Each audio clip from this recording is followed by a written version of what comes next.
I'm talking today about the so-called new aid paradigm that was launched by the government recently. I'll come to that shortly. As to my title, There Ain't No Votes in Aid, it was Richard Nixon who famously said, "There ain't no votes in aid." And if the actions of both the Rudd-Gillard-Rudd and the Abbott government are anything to go by, Tricky Dick may have been onto something. When the Labor government was grasping around for budget savings ahead of the 2013 election, its first port of call was the aid budget, because after all, that's a painless cut. Now, in the throes of the Abbott government's proclaimed budget emergency, when Joe Hockey started swinging his rusty scythe for cuts, the single biggest cut, and by quite a large margin, was delivered to Australia's aid budget. People who live overseas in countries that receive Australian aid, of course, can't vote in Australia. And that was the point that Nixon was trying to make in his own delicate way.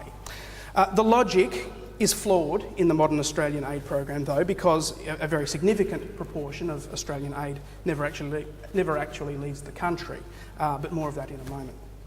Today, I plan to explore the impact that the design of Australia's aid program has on human rights. The delivery of foreign aid is vital in improving the lives of the world's poorest people. That point is fairly well understood, with the result that the massive cuts to the aid budget, both the Labor cuts and the Liberal cuts, have received a certain amount of criticism. However, the focus purely on the shrinking bottom line obscures some of the more significant human rights impacts. These include the way that aid spending is prioritised, as well as the phenomenon of creative accounting, including in the aid budget all sorts of activities that have no connection to the poverty alleviation programs that most people assume the aid budget to be directed to. Thank you. In that way, the government can spend money on unrelated programs that it was always going to spend on, but count it under the aid budget for the purpose of reporting aid spending levels against our international pledge. There is also the question of contributing to harm in the course of an aid-funded project. For instance, if people are forcibly evicted to make way for an infrastructure project, or if waterways are polluted by a mining project, or in those circumstances, does the aid donor have any responsibility for their role in that harm, or any responsibility to provide a remedy? I'll explore those questions later in this paper.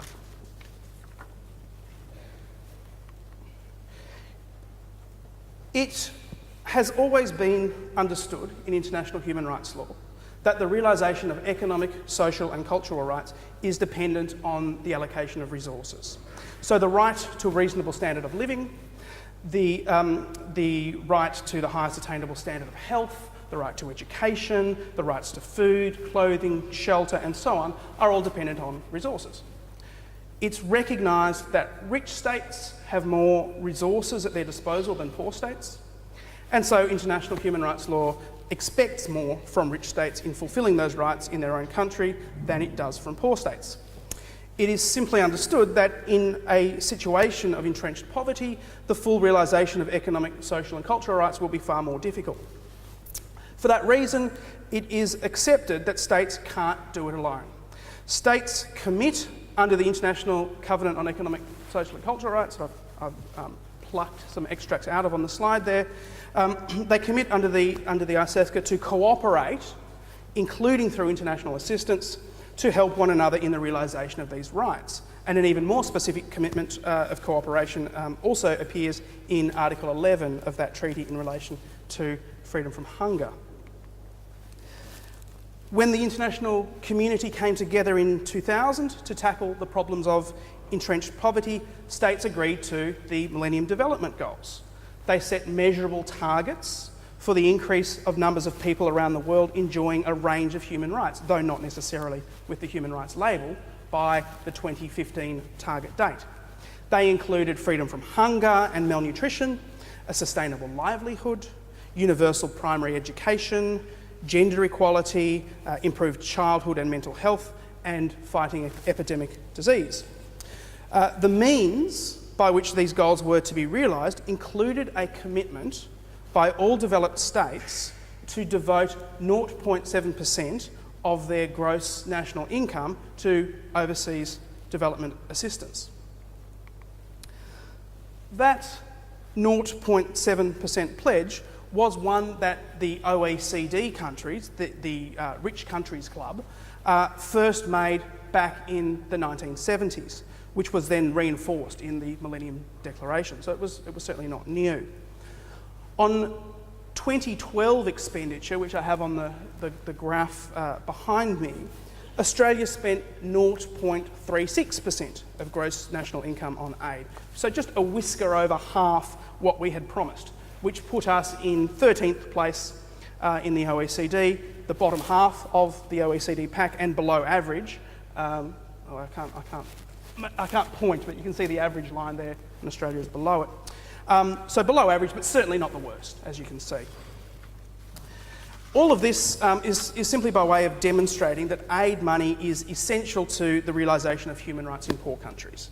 It's by no means sufficient to achieve the full realisation of human rights on its own, but it's virtually impossible to get there without it. So aid money is a vital part of the picture. So this brings me to my promised critique of the new aid paradigm.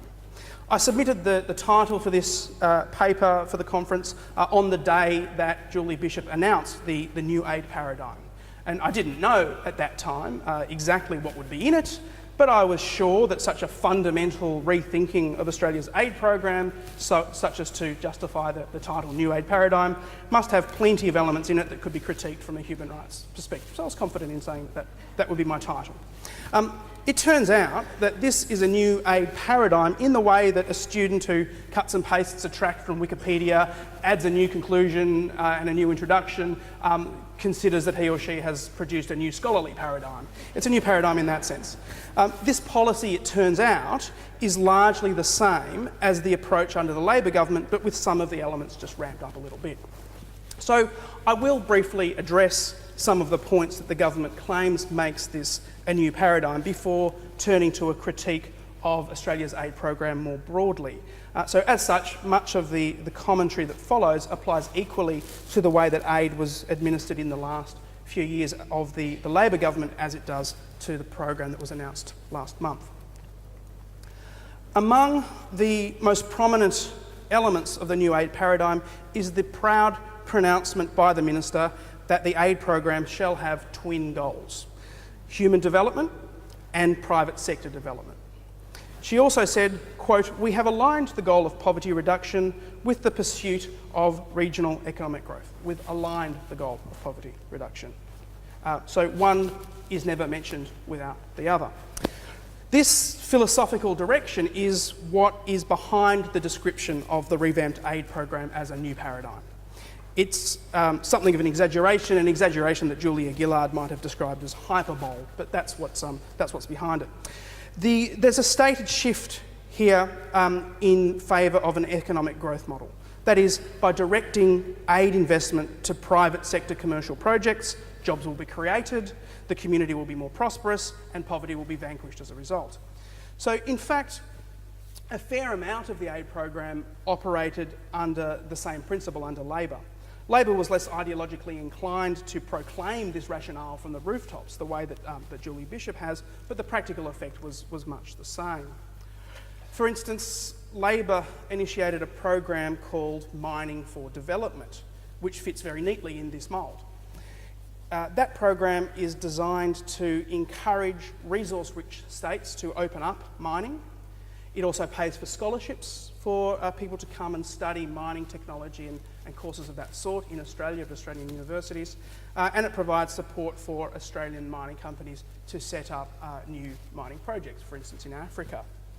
So the new regime appears to be allergic to any mention of the Mining for Development program because it was set up by their political foes. But the underlying approach described in the new aid paradigm may as well have been a cut and paste from the Mining for Development program in terms of the rationale. The new aid paradigm singles out agriculture, fisheries and water management as particular areas of Australian expertise. So perhaps the government has in mind to expand the Mining for Development program to these sectors as well, no doubt with a new slogan attached. But whatever the political stripe, the emphasis on an economic growth model fails to acknowledge that simply creating economic activity does not necessarily do anything for the distribution of wealth within a society, and therefore will not necessarily make any difference whatsoever to poverty, and in turn to the realisation of human rights. This is in contrast to programs that directly target impoverished communities. For example, vaccination programs, sanitation in poor areas, building social services in underserviced areas, as opposed to promoting private commercial activity for its own sake.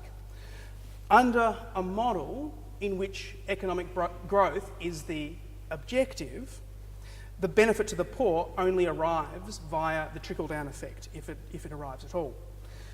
However, that is what the new aid paradigm purports to do. It promises to pursue public-private partnerships and makes creating a favourable business environment a key objective. Of course, when Australian companies are involved in the commercial projects that are supported by Australian aid money overseas, as they are in mining for development, there could be an argument that the Australian national interest has been served and that Australian tax revenue has therefore been well spent. Fair enough. But a poverty reduction narrative, I think, is a little bit of a stretch in those circumstances. So that's the first point. Don't worry, the rest of them will be quicker. A related priority is the increased focus on the so-called aid for trade stream, seeking to make this 20% of the Australian aid budget by 2020. Aid for trade, again, it's not new, it's something that already existed under the Labor government. It's a program designed to build infrastructure to facilitate trade and commerce, both physical infrastructure in the form of roads and ports and the like, as well as bureaucratic infrastructure, such as customs regimes, the technical capacity to engage in free trade negotiations and things of that sort. So this is another manifestation of an economic growth model for aid, and another area where Australian companies will ultimately benefit. It's a continuation of a Labor program, with the only change being a commitment to direct slightly more of the aid budget in this direction over time. Thirdly, the focus on accountability of recipients of aid money who are required to meet certain performance benchmarks to receive continued funding is also not new. It's a welcome and very important aspect of an aid program, ensuring that aid is targeted and effective. It's very important that we have these benchmarks. One thing that has changed is that the point at which funding will be cut off if a project can't be demonstrated to be effective has been halved from 2 years down to 1 year. And that is causing some consternation around development NGOs who worry that it often takes longer than that to bed down a new project before the fruits begin to show. So hopefully these tighter benchmarks will be administered with some common sense. The focus on the Indo-Pacific region is, I suppose, an expanded version of the already targeted Asia-Pacific region. Has also been trumpeted as a cornerstone of this new aid paradigm. There is perhaps some value in having a geographically targeted program so that Australian efforts are not spread too thin. However, Australia already focuses heavily on the even more targeted Asia-Pacific region. Indeed, Robin Davies of the Development Policy Centre has estimated that Australia currently spends 94% of aid money within the Indo-Pacific region, although it's not exactly clear what the boundaries of that newly discovered region will be. So in that case, if he's right, the bold new move to spend 90% would actually be a relaxation of geographical targeting. So not quite the new paradigm it purports to be. And finally, the explicit focus on the empowerment of women is a genuinely new focus for the aid program. It remains to be seen precisely how this focus will be manifested in practice, but it's worth mentioning here as, I suppose, self-evidently a laudable inclusion from a human rights perspective, particularly given the marginalisation of women from economic decision-making in many of the communities where Australian aid is delivered. So now to the actual size of the aid budget. Kevin Rudd, when he was seeking election in 2007, had promised to increase Australia's aid to 0.5% of gross national income by 2015, on the way towards Australia's Millennium Development Goal target. In its last 2 years in government, however, Labor reneged on that promise, repeatedly deferring the target date of the aid budget increase, with the effect that the aid budget stayed flat as a proportion of GNI instead of growing as had been promised. The Abbott government then upped the ante in slashing the aid budget. In the 2014 budget, the government froze aid at its current level of about $5 billion until 2016. After 2016, the budget will be allowed to increase only in line with inflation. So this amounts to a cut of $7.6 billion over the 5-year budget period, by far the single biggest cut anywhere in the budget. As national income grows, but the aid budget does not, Australia's percentage of national income devoted to aid will drop further and further below this 0.7% pledge, and Australia will sink further and further down the OECD table of donors towards the deadbeat territory of the broken economies of Greece and Spain. From a human rights point of view, such a dramatic cut is a big blow, given that governments of the world have agreed through the Millennium Development Goals that aid is vital to delivering human rights to the world's poor, and that the agreed rate for achieving those targets was double the rate that Australia was spending even before these cuts. It's a reasonable conclusion that Australia's contribution to human rights is deteriorating. However, the Millennium Development Goals target assumes that the spending will in fact be targeted to the areas that the Millennium Development Goals highlight. In that context, the bottom line of the aid budget is only part of the story. Part of the reason that Australia is destined to fall far short of its pledged contribution to human rights through poverty alleviation is the creative accounting that counts so many diverse activities under the aid budget. It's reasonably well known, at least by anyone who turns their mind to the question, that a significant portion of aid budgets around the world is spent on consultants from the donor country, meaning that the aid money never actually leaves the country. That's been a bugbear of aid effectiveness critics for decades. There's nothing new in that. Although, if the consultants are actually directing their efforts towards poverty reduction or capacity building in some way in a target country, then even if there might be an argument about value for money, it is at least something that might be regarded in the broad ballpark of development assistance. What is less well known is that Australia's dealings with refugees is covered, at least in part, out of the aid budget. This was a practice started by the Howard government when the bill for its offshore processing of asylum seekers on Nauru, as part of the original Pacific solution, was charged to Australia's aid budget. Labor continued this practice in government, allocating several $100 million out of the 2013 aid budget to the Immigration Department for, quote, combating people smuggling. That great champion of human rights, Bob Carr, defended that practice at the time, saying that the resettlement of refugees was a permissible use of aid under international rules. Carr was referring to rules issued by the OECD, which dictates what states can and cannot count as aid when reporting on their official development spending, which is the source of that graph that I showed you earlier about aid spending.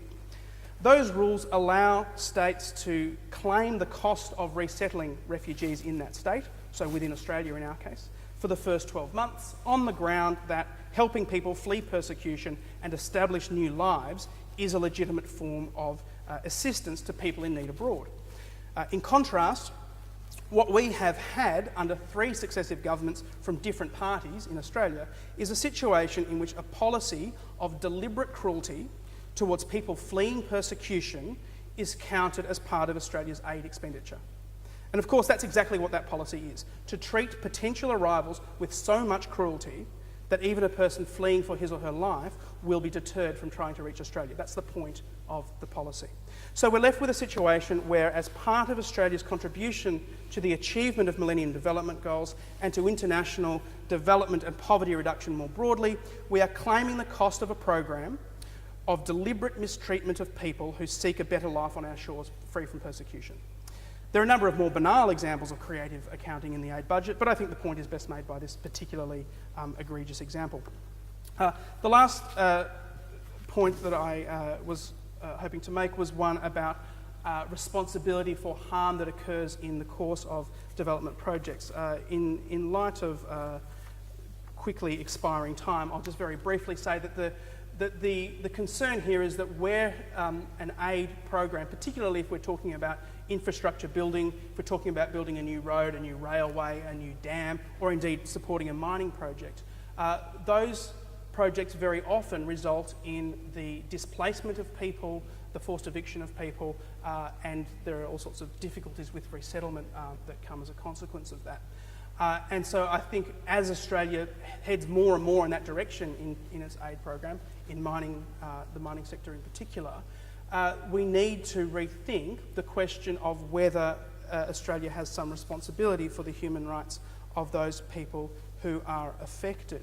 When that was challenged, I won't give you the details of this case in light of time, but when that was challenged recently in relation to a case where people had been evicted to make way for a project that had been jointly funded by the Asian Development Bank and by AusAid, the response of Australia was to deny human rights responsibility in a way that had two very interesting features. First, they insisted that they had no role in carrying out the resettlement, so they were not responsible for human rights violations that occurred in the course of that resettlement, because their role was primarily one of financing.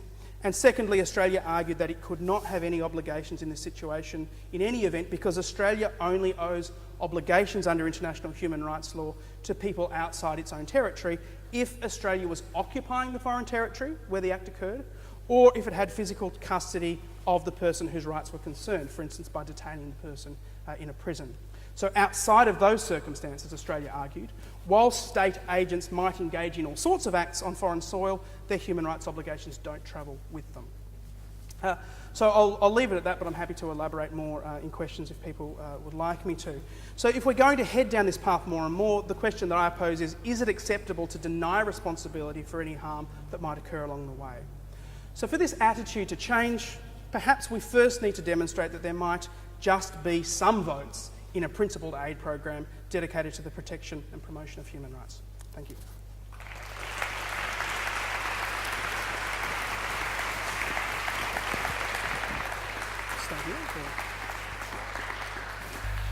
Thanks a lot, Adam, and again, thank you for getting up at such short notice.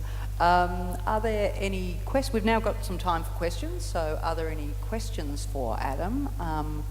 I might briefly kick things off, just asking about another thing that has happened with the aid budget was the abolition of AusAid, or the AusAid being, brought into the broader Department of Foreign Affairs. Is that problematic from a human rights point of view, or what is your immediate thoughts on that in terms of Australia's aid budget and attitude towards it?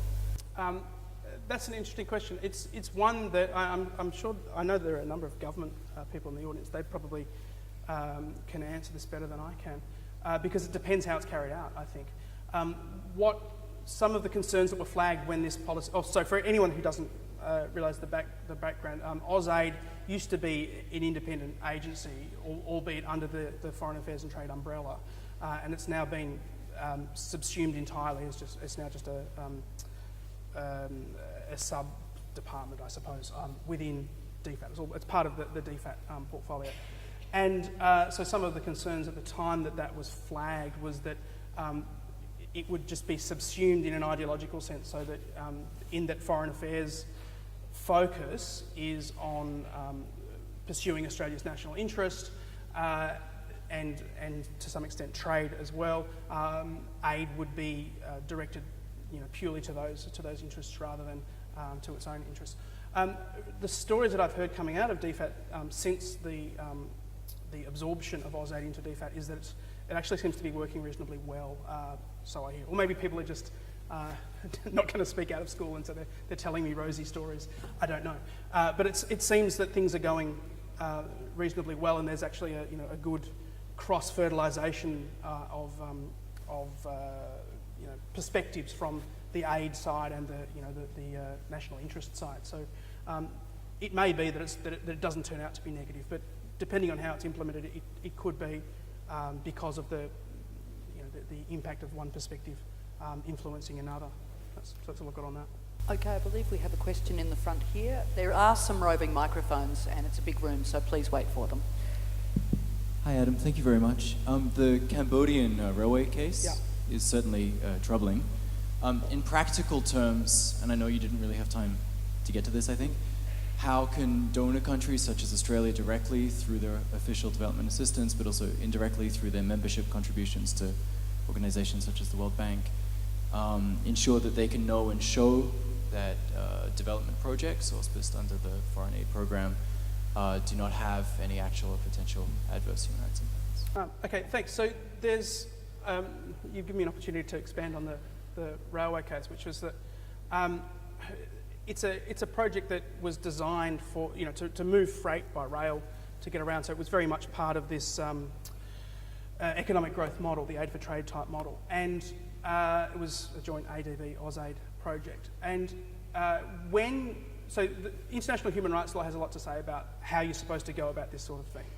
If you're going to have a project that could potentially dislocate people, step one is you're supposed to see if there are alternative designs, program designs available that would not evict people, not involuntarily resettle people, or do so on a smaller scale. And then if not, if it's completely unavoidable, then step two is you make sure that you set them up in such a way as they are at least as well off as they were in human rights terms before they were moved. So that includes not only that their house is at least as good and their land is at least as good and so on, but it also includes that they have the possibility of earning a livelihood.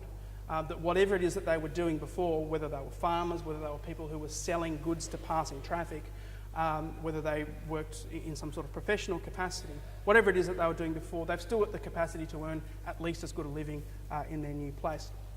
And so there are a number of ways that people who carry out these development projects can make sure that happens, and they can do it by having safeguard policies, which the development banks do have, but having policies which are consistent with human rights standards, which to some extent they are, to some extent they're not, and most importantly of all, being very careful, keeping a very close eye on the actual implementation of these standards.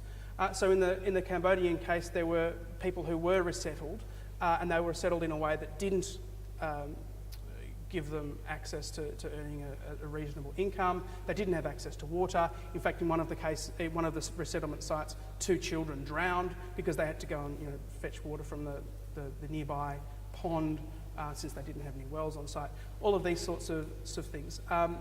And the aid donors really ought to take more responsibility for that. Ultimately, from the end of a whole lot of negotiation and engagement with AusAid actually paid up more than $1 million towards an income replacement scheme in this case. But it was very much post hoc. It should have been built in the first place. So I think that's the key answer. Have standards in place that are consistent with human rights standards in the first place, and monitor them really closely. Don't just leave it to the host government, in that case Cambodia, to do the work for you. That's my answer. Okay, I think we've got time for, I think, only one more question. Andrew. It's a short one, Adam. The creative accounting, I think, would trouble everyone here. It is awful that we're getting away with it. The statistics that are shown, do we get to just submit it's 0.36% based on our creative accounting, or is there an international body that will pick up and say, you're not following the rules, and bring it down so that we're exposed on the international stage for the lesser spend? It does get some scrutiny from the OECD when the figures are submitted, but they are really just a club that's composed of its member states, and so they give a reasonable amount of leeway. So when Bob Carr says it's okay to count refugee expenses, albeit what's in the rules is very different to what we do, they allow us to sort of bend the rules and stretch things rather a lot. largely because other states do the same thing. We're not alone. I don't think any of them do it as egregiously as we do in terms of the refugee stuff, but other states do the same thing. And so since it's just a club comprised of other states, nobody is going to call the other to account. So that's the answer. Okay, no, we probably do have time for one more. If there's another one here down the front. I guess my question was vaguely related to that. At what point does CAR's justification become something that can be enforced against us? At what point does it become so conflicting with any other obligations? That what are these rules? Are they international rules? Are they internal rules? Can we be held to something, or can they just eventually put the whole budget to incarcerating people offshore? Well, they could. I mean, the rules are simply what's allowed to be counted. So when the OECD reports, so that graph that I showed that was OECD data. When they report, here are what our DAC countries, the 24 aid donating countries, here's what they spend on aid. The rules are what is allowed to count in that process. But that's a different question to what the Australian government in the Australian Parliament can count as part of the aid budget. They can put whatever label they like on it, really, domestically. So the accountability there is really on public awareness, I suppose, and there's plenty of groups like AidWatch, for example, who make that their job.